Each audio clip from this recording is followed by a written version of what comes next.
Bonjour. Depuis le début de l'automne, les taux d'intérêt de long terme remontent dans les pays développés. Deux phénomènes généraux à cela, et puis pour la France, deux éléments spécifiques. Sur les éléments généraux, le premier est la remontée de l'inflation. Il y a quelques mois, le risque était à la déflation. Aujourd'hui, on est sur une possibilité, une tendance à une inflation positive. Alors au-delà, on n'ira pas, on ne se maintiendra pas au 1,8% observé en zone euro pour le mois de janvier, ça traduit un phénomène lié au pétrole, mais on va rester sur une inflation positive aux alentours de 1% en tendance. Donc on a effectivement cette situation qui a changé sur l'inflation, cette perception qui a changé sur l'inflation et qui se traduit par des taux d'intérêt un peu plus élevés.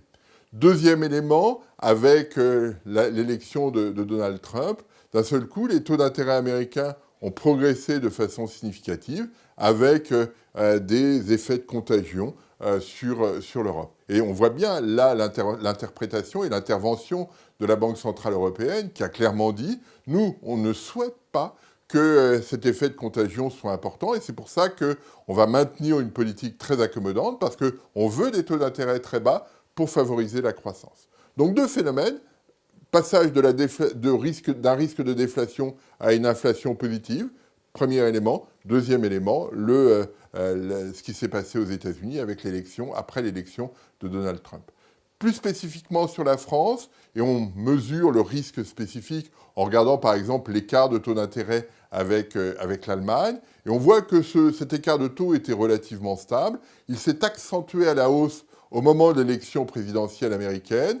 Les investisseurs se sont dit, s'il y a un vote populiste aux États-Unis, il pourrait y avoir un vote populiste en France, d'où cette augmentation de l'écart de taux avec l'Allemagne. Ça traduit un risque, la perception d'un risque de la part des investisseurs. Et puis plus récemment, avec ce qui s'est passé autour du candidat républicain, une incertitude de la part des investisseurs sur qui sera candidat effectivement au mois de mai prochain lors de l'élection présidentielle. En fait, ce que traduisent les évolutions de taux d'intérêt français, ces écarts de taux, eh bien, c'est l'incertitude dans laquelle se trouve l'ensemble des Français sur le résultat qu'il y aura au moment des élections prochaines.